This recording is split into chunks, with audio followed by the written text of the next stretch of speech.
Bakit nga ba si Raisa May Dizon lang ang may diskarte at karapatan dito po kay Bimby Aquino Yap and vice versa? So yun ang ating pag-uusapan kasi may mga nagkakalat po ng mga kakaibang news no na parang itong si Mr. Bimby ay siniship kay Miss Karen Aistrup.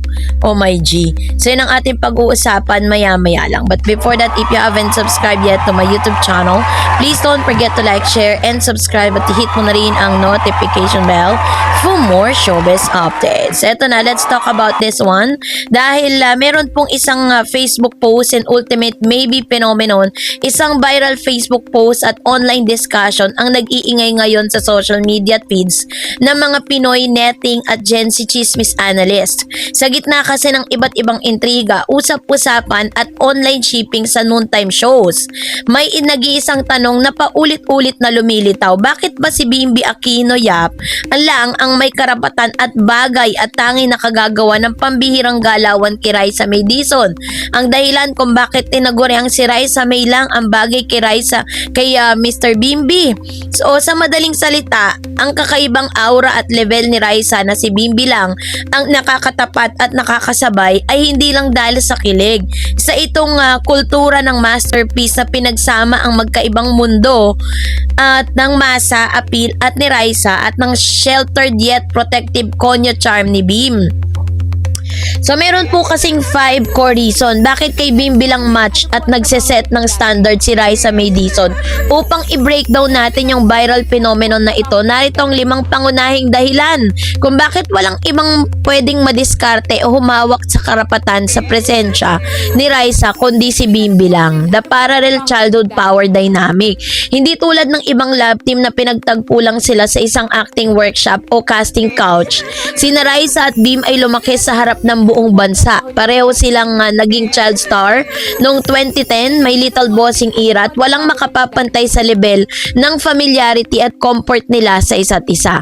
Dahil pareho silang nakaranas ng patinding showbiz pressures mula sa pagkabata, mayroon silang tinatawag na unspoken mutual understanding o walang panlalamang, walang plastikan.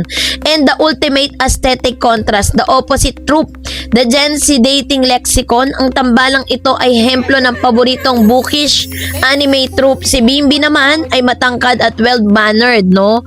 And of course, kapag pinagtabi mo yung dalawa, may automatic na visual chemistry na agad. Si Bimby lang ang nakagagawa ng mga protektadong galaw tulad ng pag-aayos ng damit, pang mga protective side ng hindi lumalabas na cringe o disrespectful dahil natural na sa kanya ang pagiging gentle giant. And of course, syempre, yung kanyang pagiging authentic green flag protection, no cloud chasing. Maraming showbiz guys ang nagtatakang makipag-close dito po sa sikat na female host para lang maging viral o makakuha ng engagement. Pero kay Bimby, transparent ang kanyang motives. Ang kanyang pagbabantay kay Raisa sa live television ay purely instinctual. Ginagawa niya ito kahit walang camera setup o walang directive mula sa floor manager. Ito ang dahilan kung bakit sinasabi ng netizen na kay Bimby lang may karapatan dahil si Bimby lang ang may genuine at unscripted care para sa kanya. And of course, si Raisa lang ang bagay kay Bim. Kapag sinabing Raisa May lang ang bagay kay Bim, walang pwedeng pumalit sa kanyang pwesto sa buhay at career. Tinutukoy din ito ang kanyang individuality and high value status sa industriya. She self-made royalty. Si Raisa May Dizon ay naging tanyag dahil sa sarili niyang sipag, talent, mula noong bata pa siya. Dahil dito ay hindi siya nangangailangan ng clout love team para umangat. And of course, sa matching energy dahil napakataas ng respeto ng publiko kay Raisa bilang isa sa pinakamatagumpay na child star sa naging ganap sa versatile host. Hindi pwedeng sa kanya ang basta-bastang showbiz partner lang. Kailangan ay isang katulad ni Bim na may sarili ring pangalan na mataas ang pinag-aralan at may malalim na respeto sa kababaihan. So, sa fan sentiment ng social media reaction matrix, nagba-viral ngayon. May virality ng Facebook post na ito ay nagpapatunay na ang publiko ay sobrang invested sa tinatawag na maybe ship.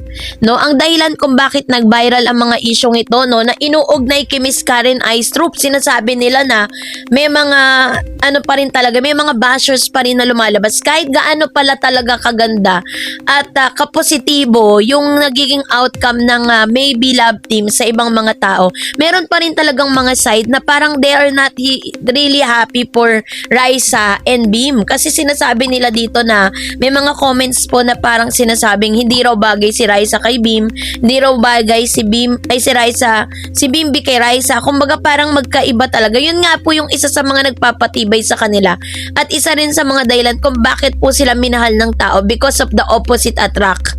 Hindi sila pareho, isa mestizo, yung isa naman morena, yung isa maliit, isa matangkad. Ang dami nilang opposite attract, 'di ba? At ito pong si Bimbi ay sinisip naman ngayon kay Miss Karen Aistrup. Si Karen po na parang magkapatid sila ni Raisa ang kanilang turingan at mas bagay daw si Karen dito kay Beam dahil daw hindi raw nagkakalayo yung kanilang itsura.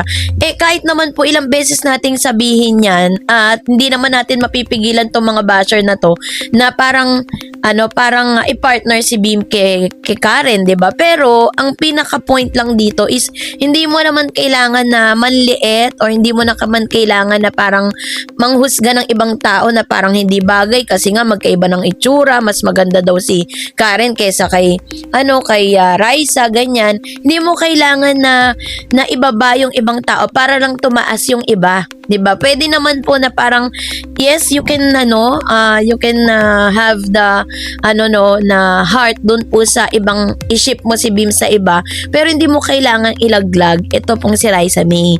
Yun po yung isa sa mga sentimiento ng mga Maybe fans. At sa mga galawan din ni Beam, nakikita natin na parang wala rin naman dating sa kanya si Karen, 'di ba?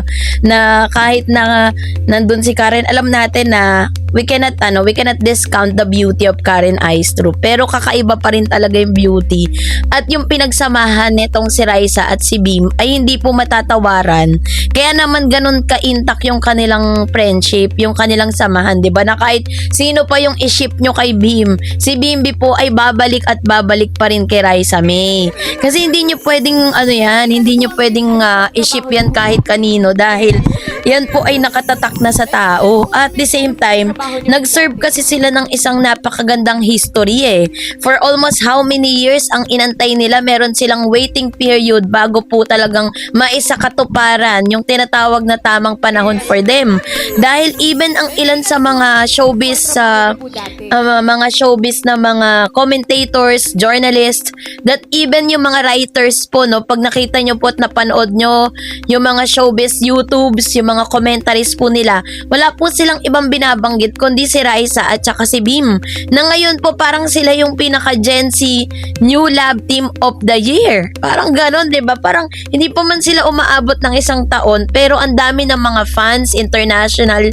Meron pa sila mga fans dito sa Pilipinas at isa rin sila sa mga rason kung bakit marami mga senior citizen ang bumabangon ng 12 noon in the afternoon to watch Eat Bulaga. Kaya naman napakahigpit ng labanan, 'di ba? Kung talagang i-ship niyo po si Beam, ito pong si Bimbi Aquino kay Miss dito kay Karen, 'di ba? And Karen is parang parang focus lang talaga siya sa work niya. Yun talaga yung kanyang ginagawa. At very talented din naman si Miss Karen Aistrup, 'di ba? Kaya naman wag tayo masyadong ship at wag tayo masyadong mag-overthink sa mga issue na yan dahil wala pong katotohanan yan. Kayo po, anong nyo sa loobin patungkol dito? Mag-comment kayo sa comment section. And that's it for today. For more videos and updates, please don't forget to like and subscribe, and please don't forget to follow my Facebook page, Dar Eds TV and Dar Eds channel. God bless everyone.